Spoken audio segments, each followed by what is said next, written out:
You are in the ladies' room with Dr. Donica, the only public ladies' room you can enter anytime without ever waiting online. I'm your host, Dr. Donica Moore. We'll be having real conversations with real women about really intimate issues. They may be embarrassing, sad, or funny, but they will always be interesting and informative. You know, like the best conversations you've had in ladies' rooms with your best friends, or total strangers and a physician. Please join us. Welcome to another episode of In the Ladies' Room with Dr. Donica. Now today, I have a guest who did not know when she worked as an intern in a crisis intervention center during her senior year in college, Vivian Fransen would later use all of those skills she learned, defining the problem, ensuring personal safety, providing support, examining alternatives, making plans, and most importantly, committing to positive action years later when her own marriage was in trouble. Now, despite her personal struggles, she finds her fine-tuned capacity for empathy, acceptance, and positive regard towards others remains strong, and we love that about her. We're going to hear all about that today from the author of The Straight Spouse, a memoir, which was the book of the week in our Facebook Live video 2 weeks ago. I'm just going to tell you a little bit about Vivian. She's a writer, a thinker, and a self-described human shock absorber. I love that. She has worked with a wide range of organizations as a communications officer, a director of development, a hospital grants administrator, a university development officer, a hospice care administrator, a family planning counselor, and a house parent in a residential treatment center for troubled girls. So she has seen it all. She has also published dozens of featured stories for New Jersey newspapers and magazines. She earned a master's degree in public administrations and a bachelor's degree in sociology, but we know her as the author of The Straight Spouse, a memoir. So please visit her book website for more information about the book, straightspousememoir.com. And please, in the meantime, help me welcome Vivian Fransen. Thank you. You are in the ladies' room. Thank you so much for having me here in the ladies' room. I'm really delighted to be with you, Donica. Thank you. Now, is this the first time you've ever done an interview in the ladies' room? This is the first time in the ladies' room I've done an interview. Absolutely. Although there have been conversations and interesting things happening, but well, we want to hear all about that. In fact, Yes. I always ask all of my guests, what is the most memorable conversation or experience you ever had in the ladies' room?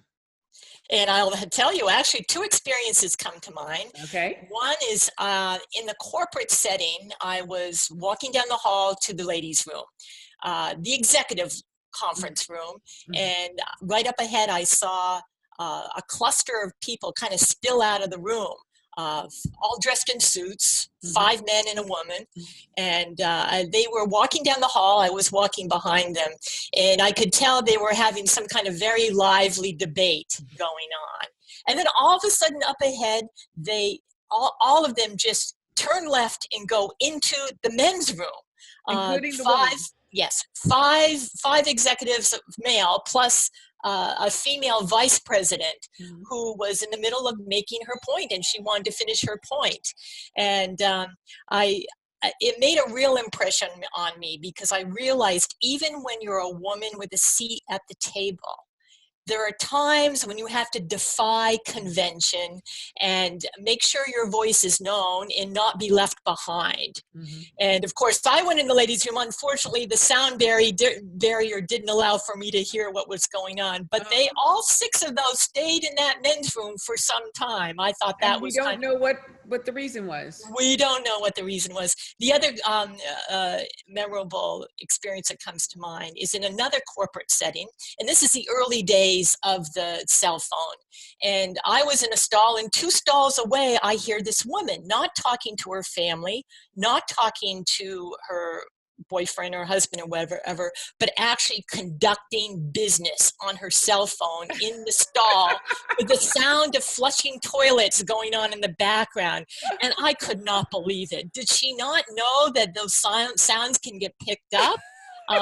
And I went out to wash my hands, and I did not have a chance to confront her because she continued to conduct business. So I'm not sure if you're doing any episodes on women behaving badly in ladies' rooms, but that's probably an example where maybe that's not the right place to be. But more importantly, my experiences in the ladies' room, I've always considered the ladies' room as a sanctuary, a place, especially if life is getting overwhelming. hang out in the ladies' room. It's a good place to be.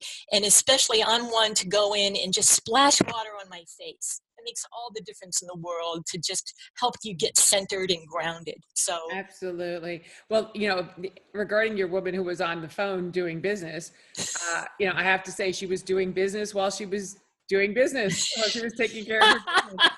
And I thought I had heard everything, but I haven't heard right. that story yet. We did Yes. have one of our guests tell us about while she was in a ladies' room stall, there was a couple having sex in the next stall. Oh my goodness. Yes.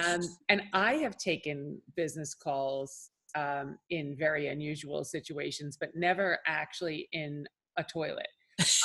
But I've gone into the onesies. Yes. Shut the door and had a Right. conference call. But I actually, in the days before voicemail and technology, I actually was checking my voicemail between contractions when I was in labor with Oh my my first child. goodness. Yes. So Very handy. I have done that. I've also, when my kids were little, I've had situations where the babysitter canceled and I had a conference call, and I would run over to our local supermarket and put the kids in. They had like a child care thing at the supermarket. And then I would run upstairs to the cafe in the supermarket to take my conference calls. But never in a ladies' room with the toilet flushing.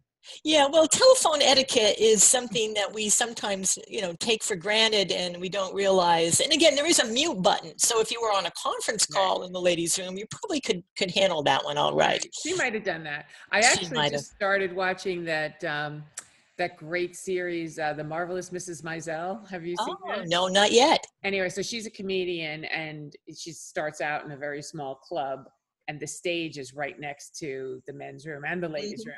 And so during her set, you can hear the toilets flushing repeatedly.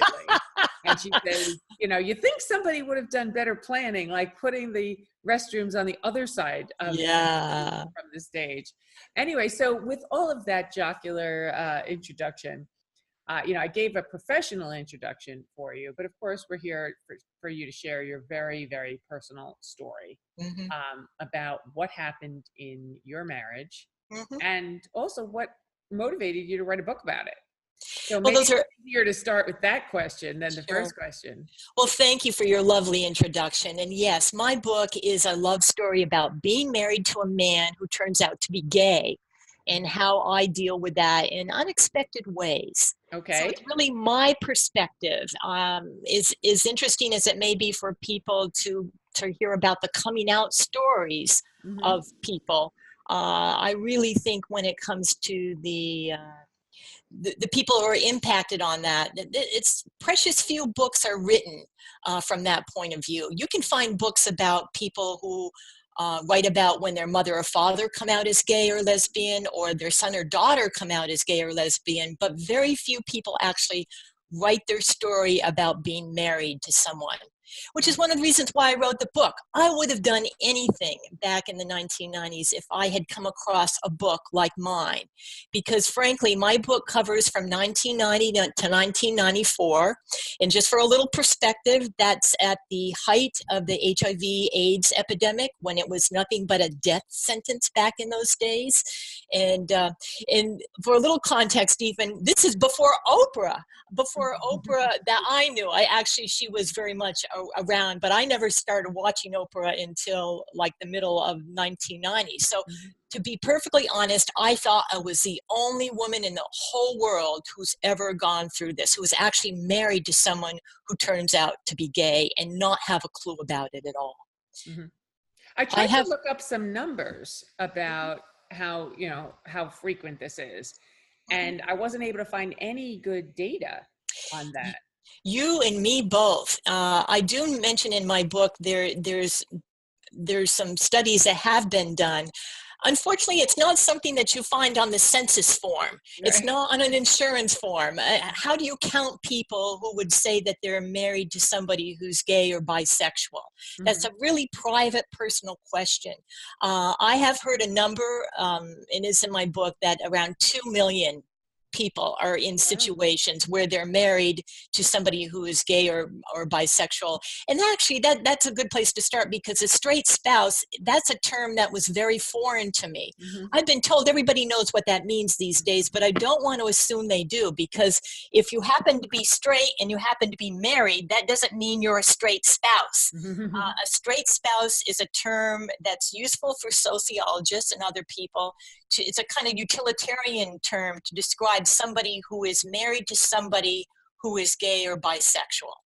So it could be a man married to a woman who turns out to be gay or bisexual, or a woman married to a man who turns out to be gay or bisexual. So that's a term that is well known to some people, but why it's on my book as a title is because when I first heard that term, it made me cringe. I thought, what? Now I have a label, you know, it's not my identity crisis. So that actually my book editor told me that's a good title for my book because it does make me cringe. So I go on from that. Well, and it gets attention and it gets right to the heart of who would be most interested in this book. But I you know, as somebody who was not in that situation, I really appreciated reading it because I know other people who are in that situation. So just my peer group, I don't know any men who were the straight spouse, but I know the women who then, in the process of their divorce or in the process of their marriages crumbling, then either realized that they were gay or just found themselves attracted to a woman and, you know, embarked on a lesbian relationship after their divorces. And we did have one woman on a previous podcast, Dr. Dreama Dial, who I don't know if you had a chance to listen to that. I did listen to what she had to say.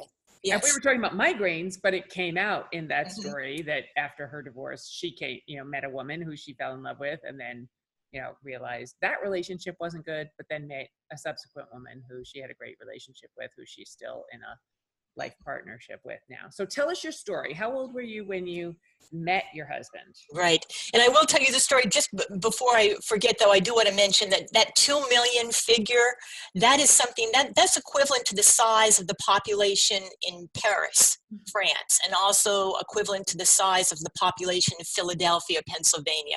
That helps people understand a little bit more about what social math numbers are. And I also want to just pick on what you said. I have actually been going to something called a straight spouse network. Even though I'm a former straight spouse, I find it's really helpful for me to keep in touch with other people going through it at this time. And what's interesting is this particular straight spouse network, which meets in Levittown, Pennsylvania. It's no charge. People come together. More and more men are showing up at that group, which I think it says a lot about women know their strength in hanging out with other women going through this, but I think men are now discovering you cannot go it alone when you go through this experience. And they're also feeling more comfortable being in a group with other men and women going through this. So unfortunately, it's not going away. But let me go back to my story, which is really— Let's hear your story. And then when we finish talking your story, I want to talk about why somebody would need to go to a support group in this situation, because it may, you know, I'm sure there are many feelings that the straight spouse has about their own identity. And what does it say about me that I didn't know this, or I didn't notice? And what does it say about my sexuality? And all of those kinds of issues. But let's hear your story first, because I know everybody is on their seats to know, how did this happen? How did you find out about it? And all of those questions. So first, how old were you when you met your husband?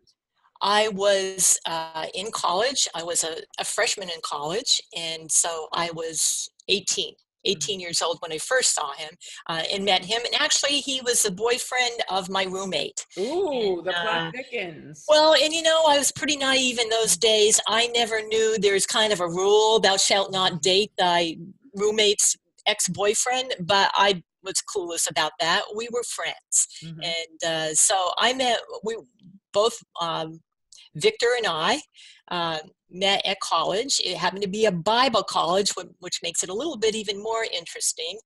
And we were just palling around because we were both, in my sophomore year of college, my roommate, my very best friend, did not come back to school. So I was feeling the loss of my roommate and best friend in college, and Victor was feeling the loss of his girlfriend. So we just started doing things together and developed a really good, strong friendship. And maybe about 3 months into that, we started to have those serious conversations of, wait, are we like, is this dating or what's going on here? And then we had that first special kiss at the pond in the dark. And it was very romantic. And Victor was my very first boyfriend. And I fell madly in love with him, and he was all I ever wanted. And I had no doubt that this was going to be a happily ever after marriage. I just knew it, but I was wrong. So we did get married 2 weeks after college graduation, and we had a wonderful life together. We did all the things we wanted to do. We traveled, we got situated in a series of jobs. We really scraped each other off the ground when times were hard. We were both book readers. We spent a lot of time just really enjoying being soulmates and with one another. That all changed on St. Patrick's Day at 1990. And we were both at the peak of our careers at that point and had a house of our own after living in rental places for many years. And we decided it was St. Patrick's Day. We were neither Catholic nor Irish, but we were going to celebrate big time. Yeah, that never stopped anybody. Right. So we put on our shamrock green shirts and our comfortable jeans, and we're in our house, and we had a lot of hard liquor and wine in the house, and we wanted to just relax and enjoy an evening with no stress, no hassles. And that kind of boozy evening of playing music and being together turned into something quite unexpected. And by the end of the evening, as you can tell from the book, and you find out in the first chapter, is we started having a conversation. I started to probe a little deeper, probably a little more emboldened with some wine-fueled conversation, right? And I kind of cornered him because he had mentioned 2 days earlier something about this cold soapers, something about the notion of an open marriage. And I said, absolutely not, ridiculous. Why would you even say that? And he said, well, never mind. I was just asking. He just suddenly asked you if you would consider an open marriage? Right. Yes. Yeah. And I thought that's a little strange, but okay, he said, never mind, forget I ever asked. And of course, 2 days later, I decided, no, we gotta explore that one a little bit more. Yeah, that's not the kind of question you just forget about. Right. And I said, is this your way of saying you're not happy with me anymore? What's going on? Have you met someone? And out of probably exasperation of me probing, he said to me, Vivian, you never ever have to worry about me being with another woman. That will never happen. What you do have to worry about is me being with another man. Wow. And that just blew me away. And then, of course, he proceeded to go upstairs and pass out because he had been drinking quite a bit. So I continued with a sleepless night, wondering what is going on. And I must just say, first of all, though, it took a lot of courage for Victor to tell me the truth about himself, which is that he was having daily torture. He was really struggling with same-sex yearnings that he had. And we talked about that, after we were done with the hangover and came to our senses. But I was absolutely devastated. I never saw this happening, and was totally clueless. And so actually my book tells the story of what it's like from my point of view in trying to figure out, well, I still love this man. I don't condemn him for having these feelings. And I'm not an expert on anybody else's story. I'm only an expert on my story. And I think I've told the story with a great deal of respect and dignity, because Victor does get a lot of credit that it wasn't me walking in on him in some compromising situation. Had he acted on those feelings at that time? Well, that was a question I kept asking, and I'm really fortunate because I was smart enough to realize I was a total wreck. I didn't know what was going on, and I knew I needed to go see somebody now. I needed help. This was crisis. And so I got myself to a therapist right away. And great. that was really helpful because he kind of set the ground rules of it's really important to be honest with one another. And primary was, of everything else, he made it really clear that both Victor and I needed to understand if there was any sexual activity outside the marriage, we needed to tell each other from the very start. And at that time, I did ask Victor if he'd already acted on his feelings, and he said no. I believed him. But we made a pact that when that changed, that needed to be something that is shared with the other person right away. And that may be a little unusual. I think other people that I've talked to who've been in this situation, it's been a series of sexual activities that happen outside the marriage.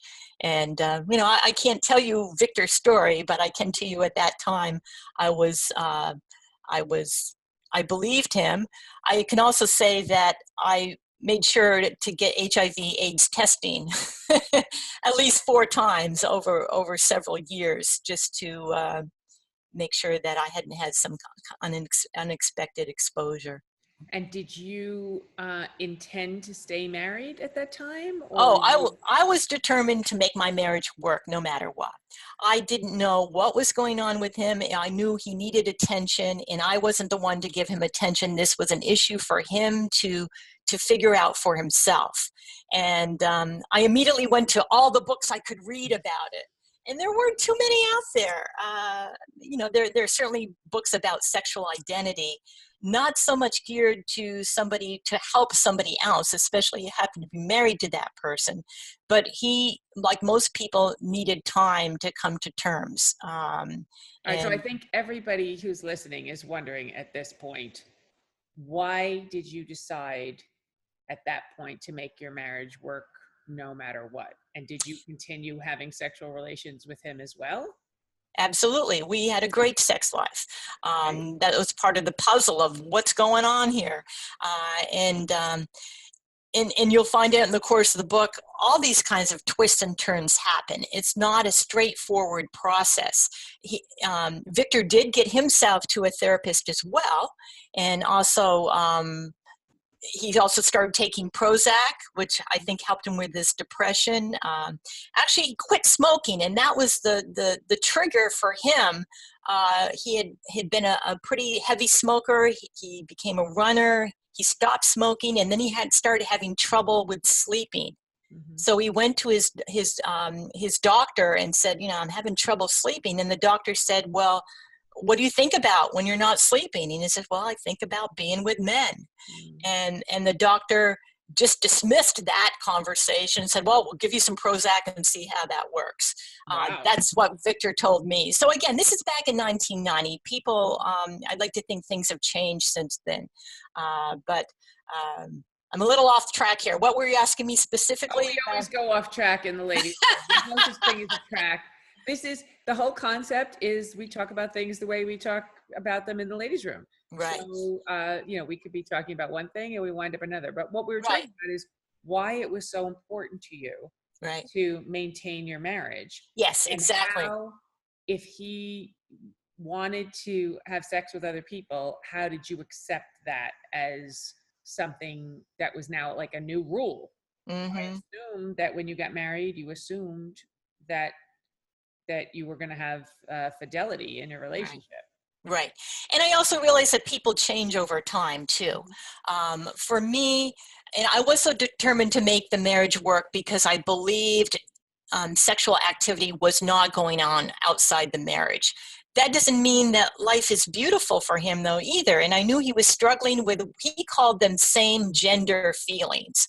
Okay. I think maybe to soften it a little bit, same sex yearning sounds a little different than same gender feelings. So of course, I think, well, maybe he needs to bond more. He needs more men in his life. He needs to, maybe there was a father issue that he needs to come to terms with. Did he have close male friends? Did he have like a weekly basketball game that he played? Or was he a golfer?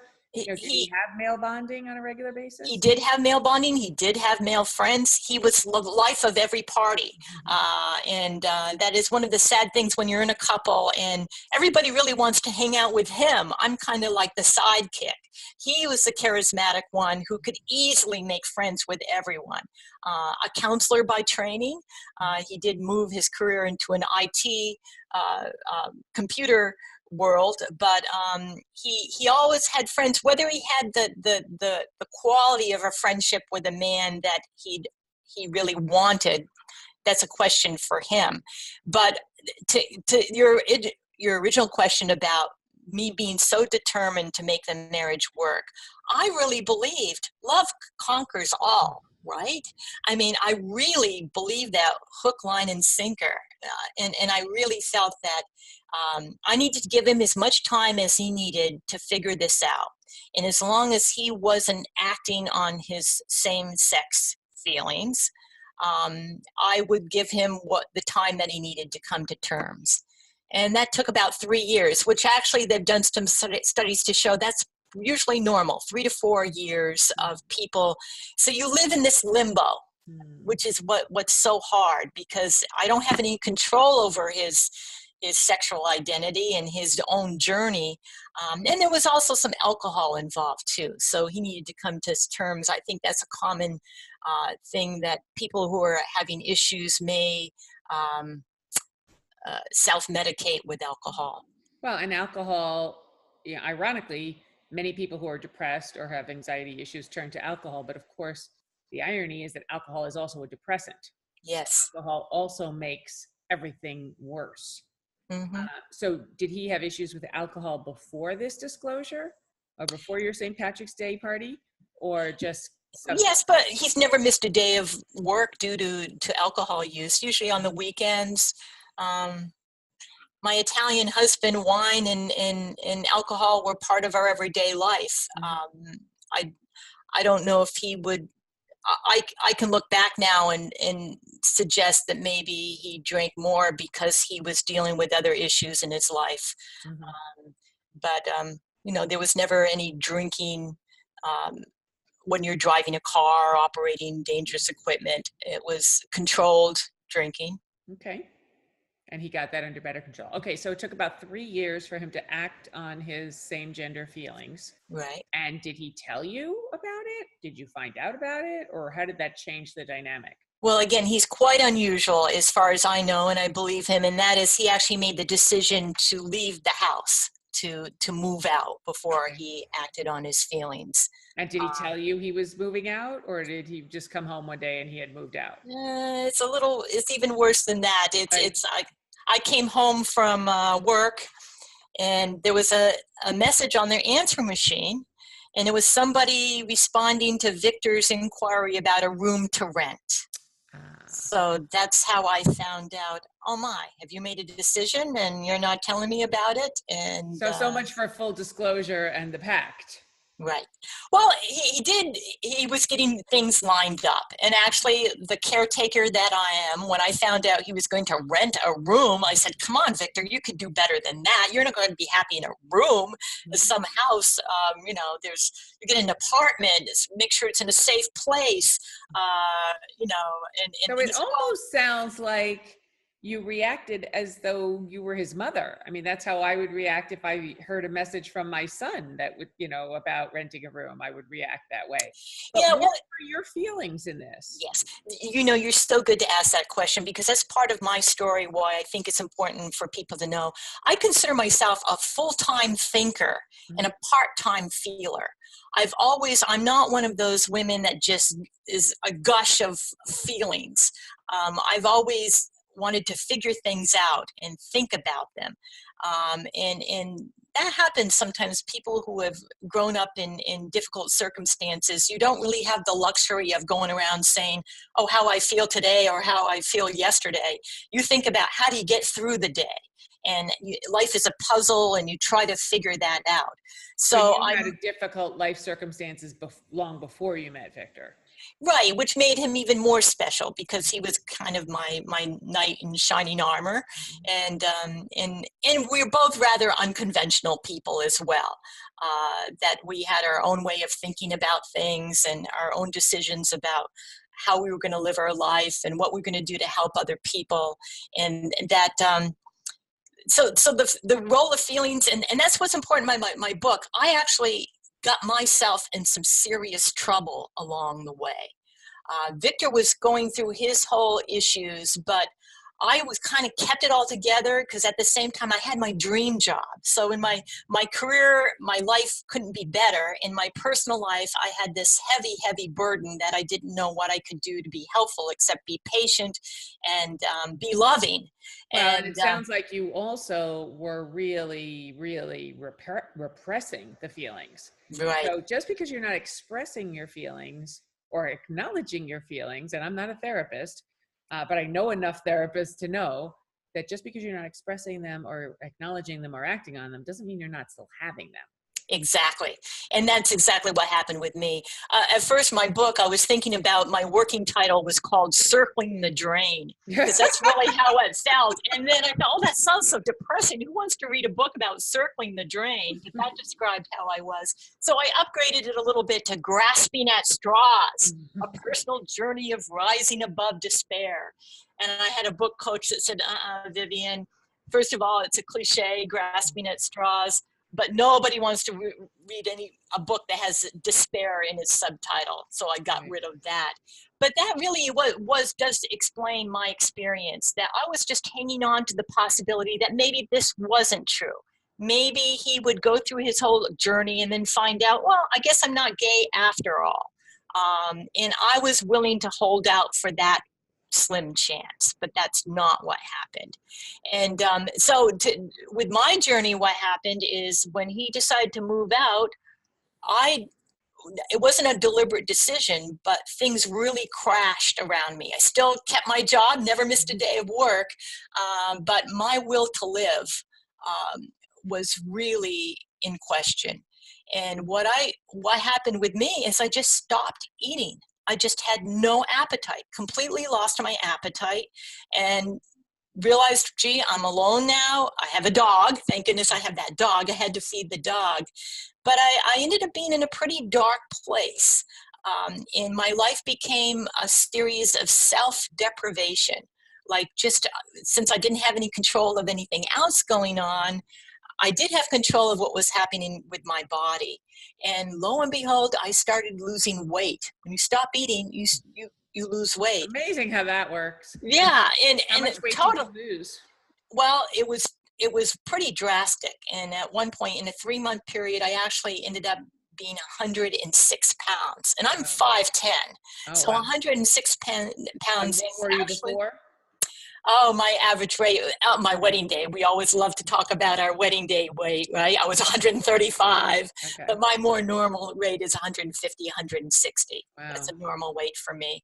So much so that I actually was qualified to go into a clinic in an inpatient facility in Philadelphia for anorexia. And I call that situational anorexia. And that really helped me buckle down, because I was determined not to have that happen to me. Were you ever anorexic prior to this? Never. In fact, probably I would expect I would go the other extreme, gain 100 pounds. That would be a lot more feasible to me. And again, it wasn't like I'm going to lose weight. It was just I very minimal calorie intake, which basically I ate when I was at work. I needed to make sure I had my bagel in the morning, my salad for lunch, but then I would find the weekend, no need to eat, just feed the dog, and then go back to work on Monday. And if you do that, I don't recommend it. It's horrible. And what's really scary is even when you make the decision, okay, I'm going to start eating again, your body, it takes a while for your body to respond, and your muscles become, lots of things happen to you. Highly don't recommend it. Although if you're in a dark place, probably self-deprivation is a better choice than if you had a gun in the house. Right. So it does buy you a little time. So speaking of having a gun in the house, did you ever have suicidal thoughts at any point in this journey, or did you ever act on that? I did not ever have any kind of suicide attempt. I think some people could suggest that the route I was taking was headed in that direction, but I was in limbo. I was really, I had kind of lost that joie de vivre of life, and again, it was just in a very dark place, which is very unusual for me because I have a very strong faith. And my faith in God has always been strong throughout this whole ordeal. Just things seemed really distant. And I really felt as if life is, maybe it's better to check out now when I'm ahead, that things may get even tougher for me. And when you're living your life without love in it, it doesn't feel good. So did you have a support network? Are you close with your family? Did you have close friends? Well, that's another reason why I wrote the book and feel so strongly that people should not do what I did, which is because I was holding out all hope that Victor would figure this out and this would be a bump in the road of our marriage, but we'd get back together and these same gender feelings would disappear and get resolved and on we go. I made a conscious decision not to tell anyone, my family, my friends. I did not want anything. If I thought they might help, I would have told them, but I had a feeling that would just add to the pressure on Victor, on our marriage. So I really only confided in a clergy person who didn't know what to do with me back in 1990, didn't have a clue what to do with me. And then my therapist, who I believe really saved my life. Though that was my only support system in terms of revealing what I was dealing with. And actually the situational anorexia was probably my way of letting people know things are not going well with me, but I'm not talking about it. Did anybody ask you? Sure. People were concerned, especially people at work were very concerned. And I assured them, I have a whole healthcare team helping me. I've got my primary care physician. I've got my therapist. I was having, weekly weigh-ins and all kinds of accountability. So I needed to reassure them I was getting treatment. But it does take time to bounce back from that. And a good solid 6 months. Okay. A good solid 6 months from when I decided. Yeah. That's actually not a long time. So you were depriving yourself of food. What else were you depriving yourself of? I think the connections with other people, because I did find out I'm not very good at being a single woman. And some of my book it talks about how some of the lessons I learned, because once you have this curveball thrown at you, you just figure, I'm not going to go through this again. And I immediately assumed every man I meet is gay. Absolutely. And trying to come up with ways that people can prove to me they're not gay. First of all, there's nothing wrong with being gay. It's just I don't want to be married to somebody who's gay and not know about it. That's it. So I'm right. Right. Again, exactly. And that does happen. I've met people that's happened. And you had the experience where you said you had a satisfying sex life with Victor. Absolutely. Right. And so even sex couldn't prove to you that somebody was not gay.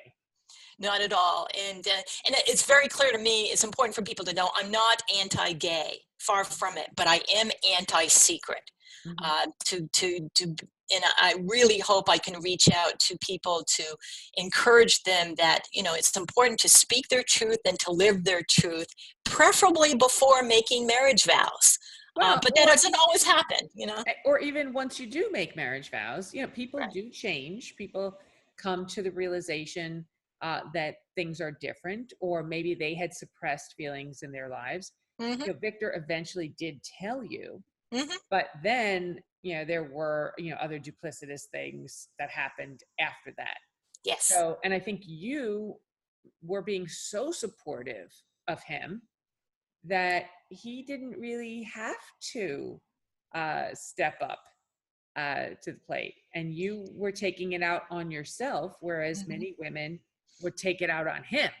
Right, exactly. Or if you want to be wonderful, you can say, okay, I get it. Let's still be friends, but we can't be married anymore mm-hmm. because mm-hmm. this is not what a marriage is.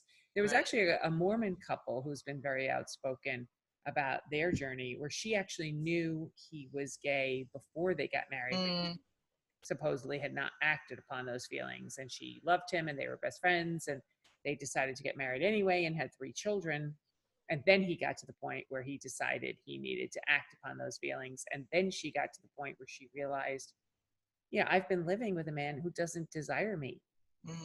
And she said, and he was also her first, lover. And she said, I was never in a situation in my whole life where I felt desired and where I felt like my husband was looking at me, with this, absolute adoration. So they've worked it out. They've been very public about that story. When did you decide that you were no longer in a fulfilling marriage, or when you were not going to stay in your marriage anymore? It was clear for me once Victor moved out, and he did find an apartment, and he was very concerned about me too, and didn't just want to break off completely. And again, we still owned a home together. We still were very much in each other's lives. And so when he moved out, he wanted to come and have dinner with me once a week. I'm sure he did.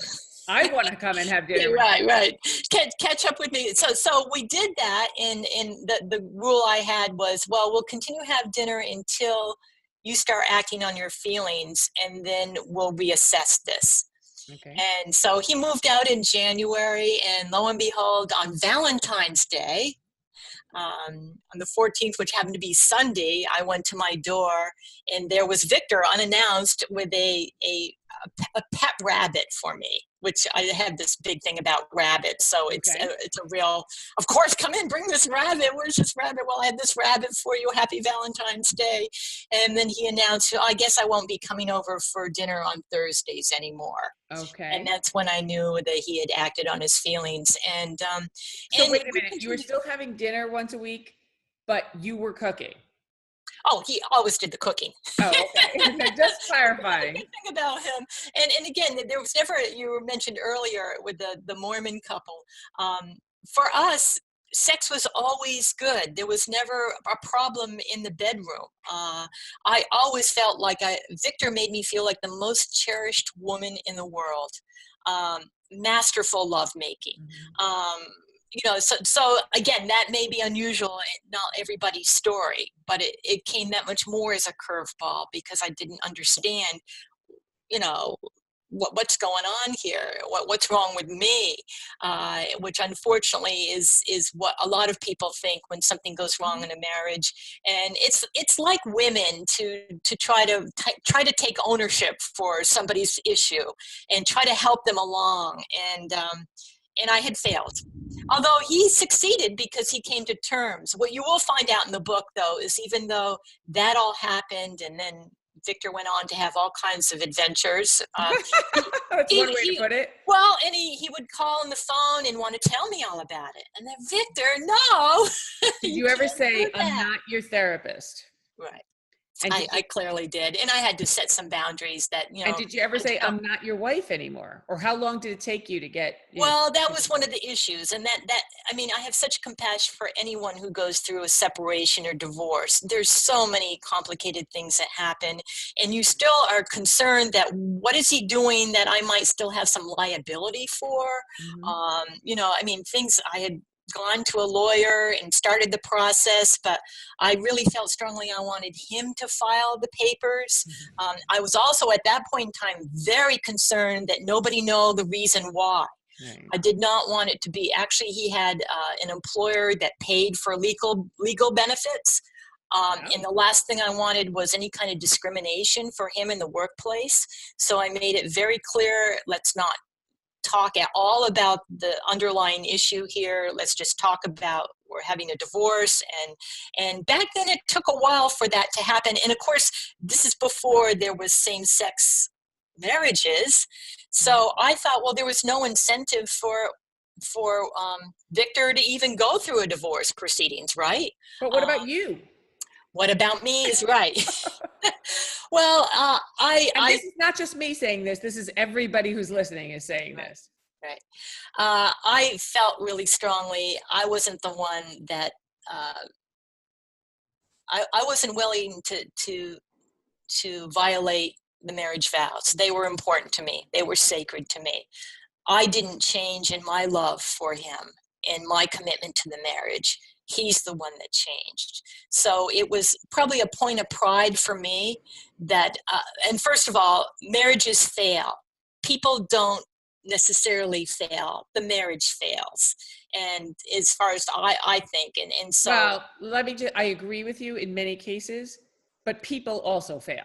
Well, then So they do. They They do meet So expectations. to everybody who's listening who's been divorced, and I have been divorced, everybody's divorce story is Yes. different. Yes. And no two divorce stories are more different Right. than the story of the ex-husband and the ex-wife. Those two stories are generally really, really different. Right. But sometimes it is because the marriage failed. Sometimes it is because circumstances changed. But many times it is because people fail.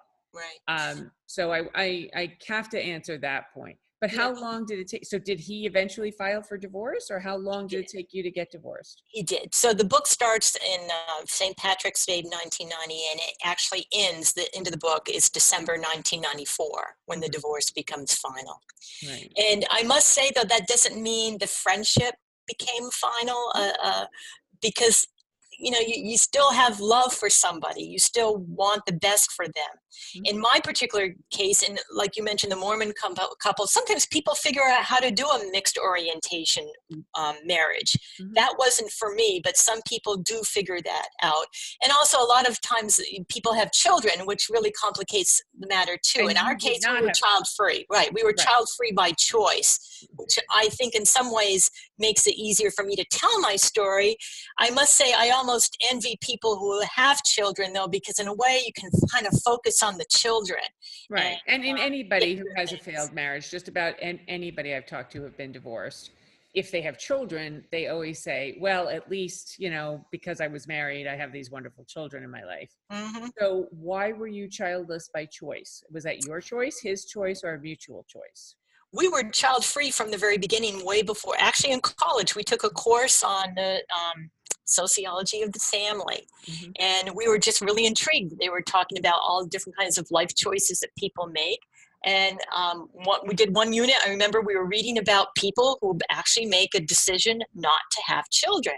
We thought, well, isn't that interesting? Why would people not have children? And the more that we looked into, we thought, wow, this is actually a choice. That means you don't need the pressure of and by the way, we've always had children in our lives, and we were both the youngest of our family. So we've always had nieces and nephews, and ended up having godchildren. We're good godchildren material when you're child-free. And we were house parents for a group home for troubled girls. That's not the same as parenthood, but that is 24/7 responsibility for a house full of teenagers.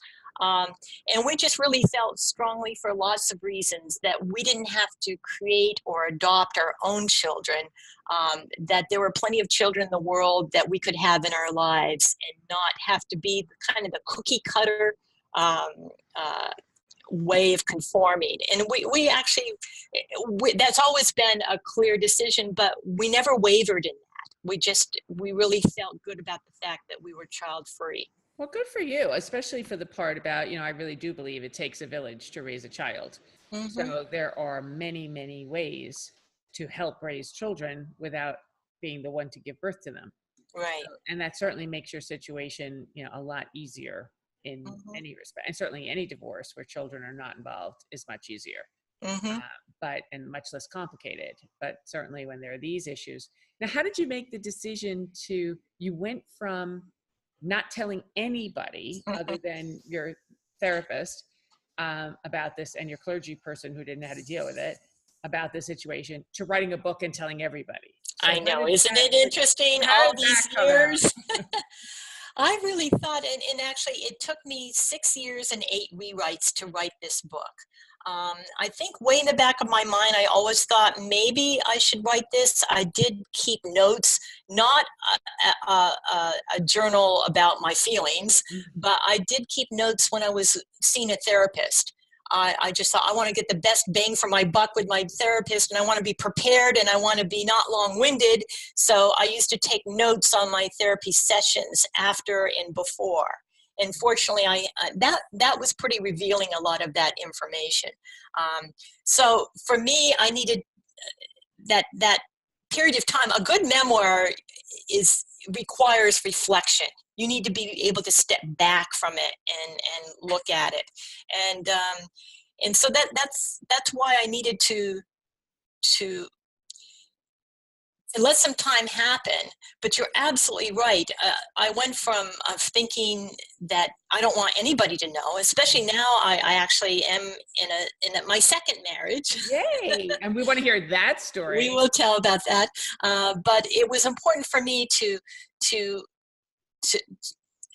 let some time go and to look back at things and to tell a story in as truthful a way that I could. And let people know that it's really hard to go through this situation, and hopefully that people would develop empathy for anyone who goes through this situation. Now, many people we've had on the show who've written memoirs or stories about their life experiences, whether it was, horrific or awesome, Mm-hmm. they often say, I started writing the book just for me. Mm-hmm. I started writing it to kind of work through my situation and then decided to publish it. Was that your situation, or did you start from the beginning saying, I'm writing a book for publication? No, I had what I call the first is a memory dump, the first draft of any book. You just, everything you can remember, you try to put it down on paper. And I found that process kind of liberating because there's so much mind racing that goes on. You kind of relive over and over, well, what was that? Remember how bad that felt? And again, keeping it all inside is not a good thing.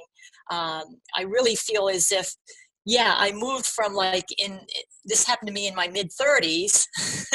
In my 50s, I thought, well, if people know my story, it'll be a career killer. Nobody wants to hire somebody who has this stuff happening in their personal life. And so I think it was a deliberate decision to wait. But now that I've written the book and published it, I can't stop talking about my story. I mean, it's that kind of thing. And it's just so wonderful. I also don't need to think about it. I was always afraid, am I going to forget things? Now that I've written it down, it's there in the book. It's part of my life. I've moved on from it.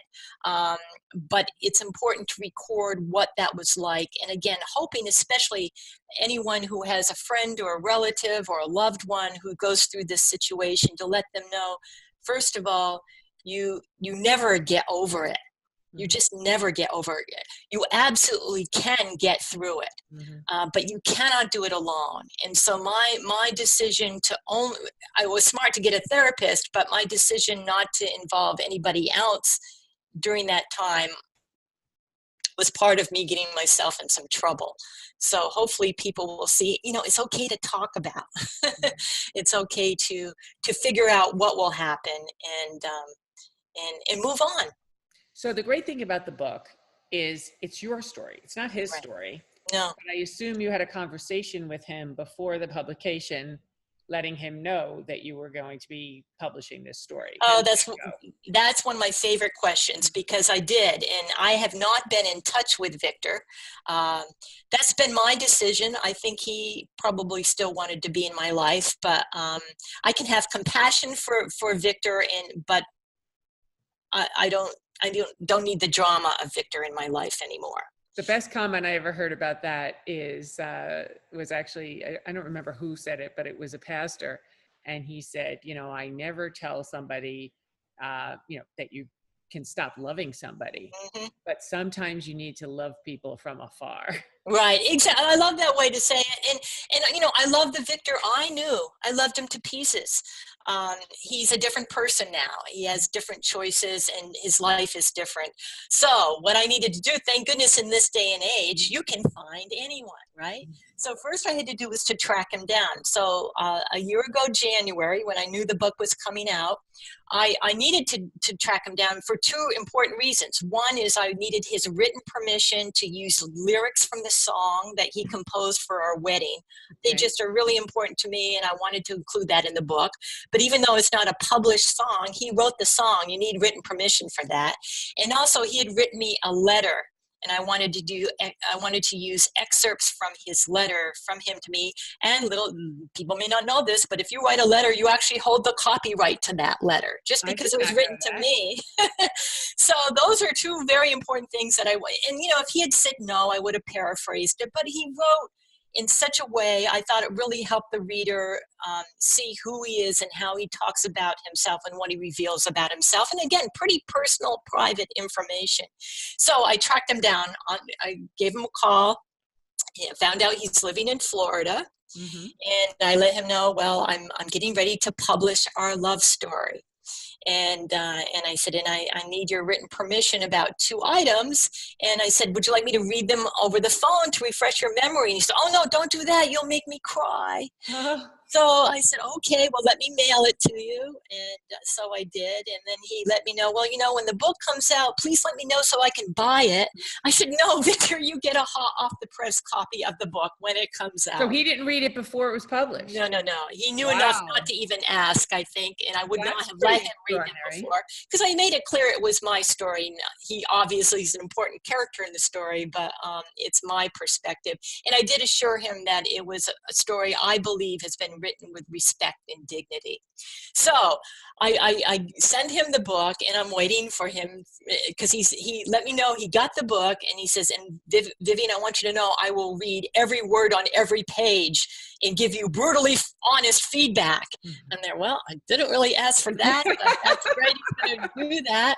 And, I'm thinking potential lawsuit. I don't know what that means. And although I was careful not to use people's names and not to do anything that would distract from the story, I used a different first name for him. Okay, and that was actually what I wanted to ask you. I assume you don't have the same last name.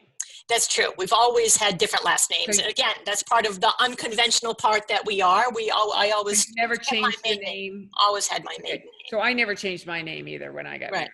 And I thought that was such a cool, radical thing to do. I'm really glad now. It's made my life much easier. So anyway, I'm waiting for feedback from Victor, right? And weeks go by. I'm thinking, what's so important? If I had a book written, I think I would read it right away. And then about 2 months later, I got an email back. And this is what I wanted to let you know to answer your question. He said, first of all, he complimented me on my writing. Mm-hmm. That's not unusual. He's always been very supportive to my writing. But here's what he said. He said, Vivian, you have extraordinary recall, and not anything about your writing is inaccurate or insincere. Wow. So that really says a lot for him. I am so grateful that was his response. Wow. And so it's been a win-win-win. It really has. And I have a lot of people who read the book who feel a great deal for Victor. Mm-hmm. And there's no villain in the book. I'm not a bitter person. In fact, I try to be looking at how do I get better, not bitter.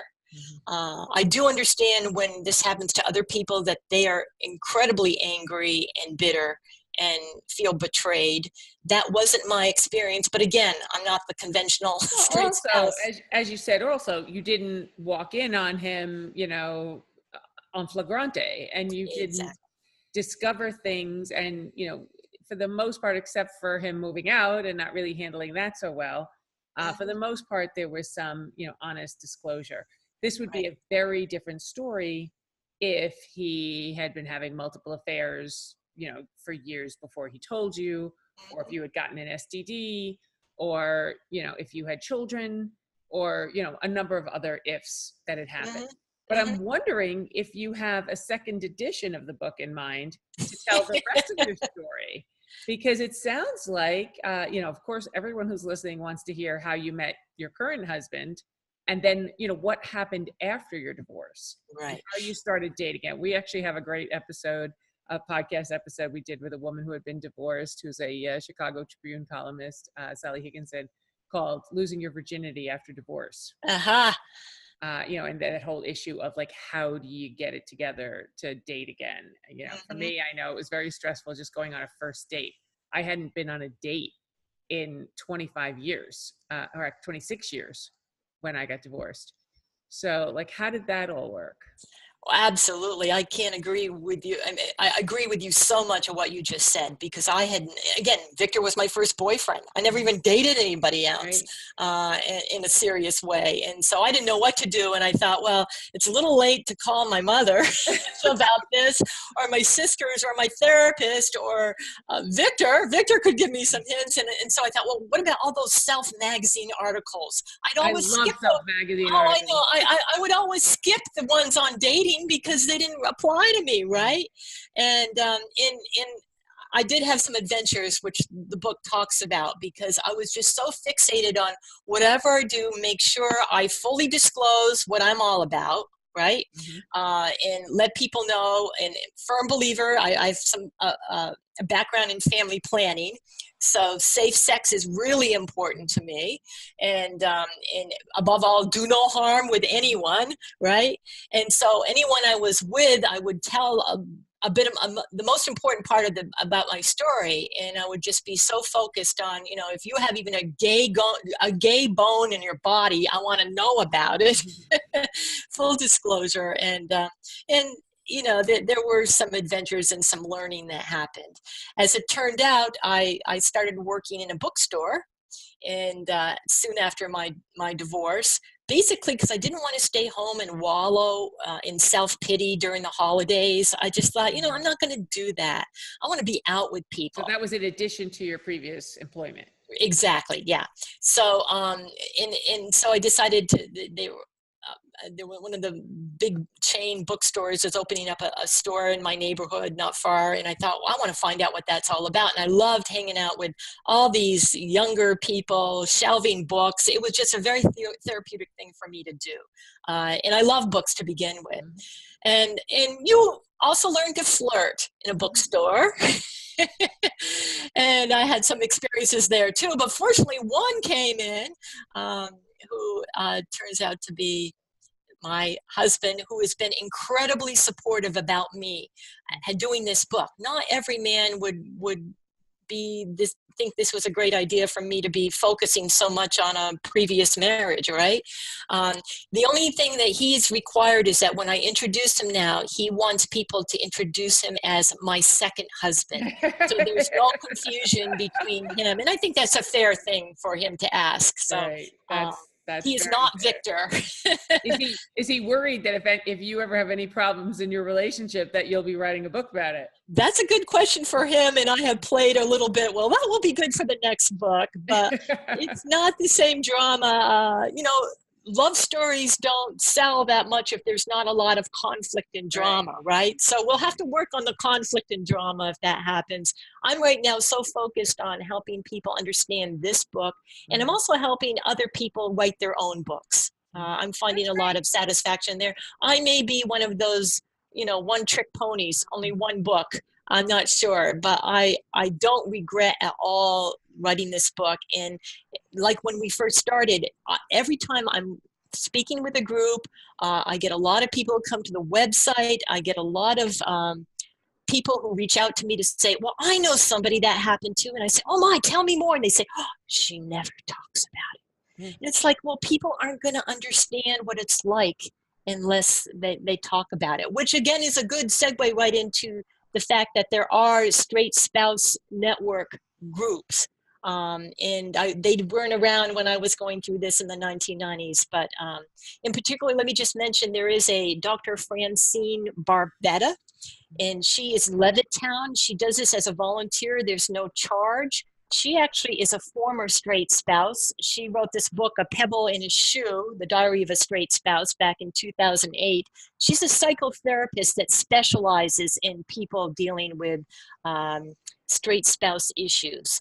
And she holds a support group and has been gracious enough to let me come to, again, she likes to have people like me come to show other people going through it that there is light at the end of the tunnel, that you can get through this. Yeah, and I think that's kind of the message of every single guest that I've had on this show, is that there's some resolution, that there is some hope, that however difficult. We actually even had a woman, Dr. Laura Marshall, who talked about her own experience with having attempted suicide twice, and saying she's really glad she did not succeed at that, because she's really glad now that she worked through her issues and her troubles. So I think that's been the message of just about every guest that we've had. Maybe we need to find a guest who did not work through the problem. Yeah.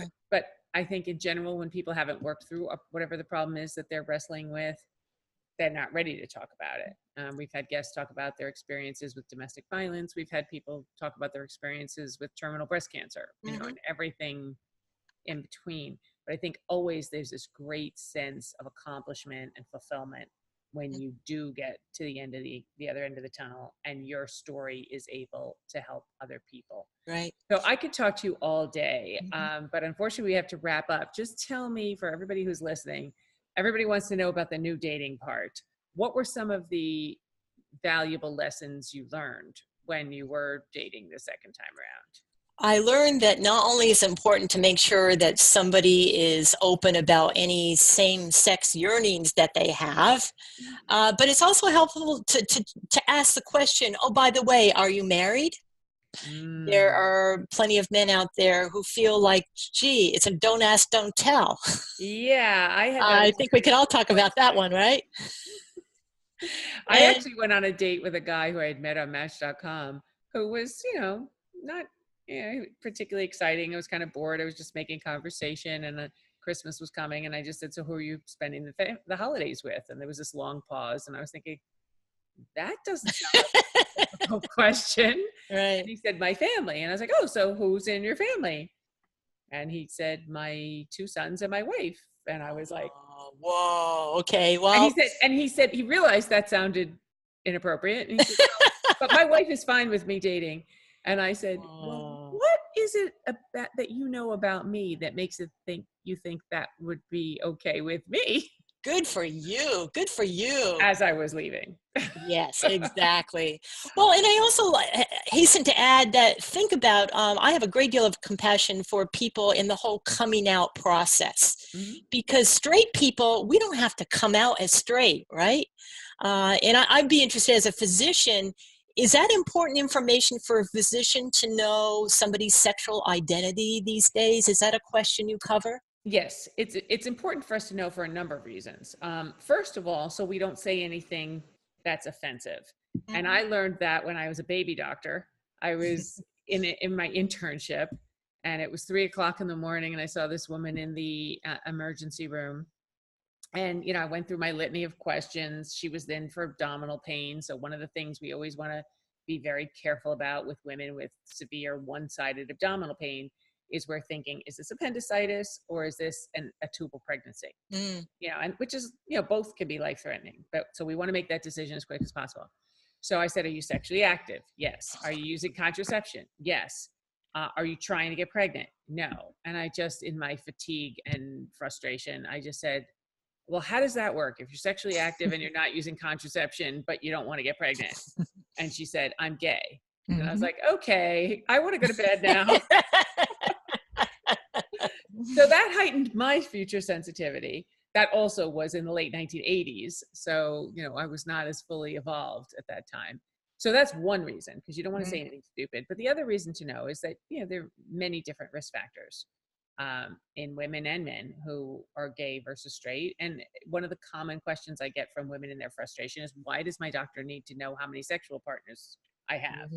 And that, I don't actually think your doctor needs to know how many sexual partners you have. I think that's a binary choice. That's, do you have, well, actually it's a triple choice. It's either, it's important for me to know that you have no sexual partners versus if you have one sexual partner versus if you have multiple sexual partners. But the flip side of that is it's more important to me to know if your partner has one partner or multiple partners. Yes. Because especially in marriage, who's always the last one to know they're no longer in a mutually monogamous relationship. So, all of these things are honest. And what I tell people is the most honest, candid information you can give your doctor, the better care you're going to get. And if you're worried that your doctor is not going to react well to whatever you tell them, then maybe it's time to either test them and let them know and see how they actually react. So give them a little more credit. Or if you're that inhibited and that uncomfortable talking to this person, maybe it's time for a new doctor. So I often say, I will tell you a secret. If you repeat this, I will deny ever having said it. And yes, I have said this on national television. But the truth is, doctors are people too. And the hallmark of a good relationship with your doctor is the same as a hallmark with any other good relationship. And that is the importance of open and honest communication. And your story, more than anything else, has really, brought that home. I think the most poignant thing for me about your story is just how understanding and compassionate you were able to be as your life was being really turned completely upside down because of somebody else's situation that really had nothing to do with you. And one of the things, one of the quotes I always loved is, everything happens for a reason. Which I would always respond, but what if it's their reason and it has nothing to do with me? And I'm just a bystander in somebody else's reason. Right. Yeah. So, you never know. But it sounds like you are doing great. I wish you every success with the book. I want everybody to read it. It is called The Straight Spouse, a memoir. And tell everybody the name of the website. It's easy to remember, straightspousememoir.com. Great. Take care, Vivian. Thank you so much for joining us. Thank you. And good luck with everything. The same to you. Thank you so much, Donica. Take care. That's all we have time for today. But let's keep the conversation going on Twitter or Facebook at Dr. Donica. And please join us next week for another episode of In the Ladies' Room with Dr. Donica. Real conversations with real women about really intimate topics.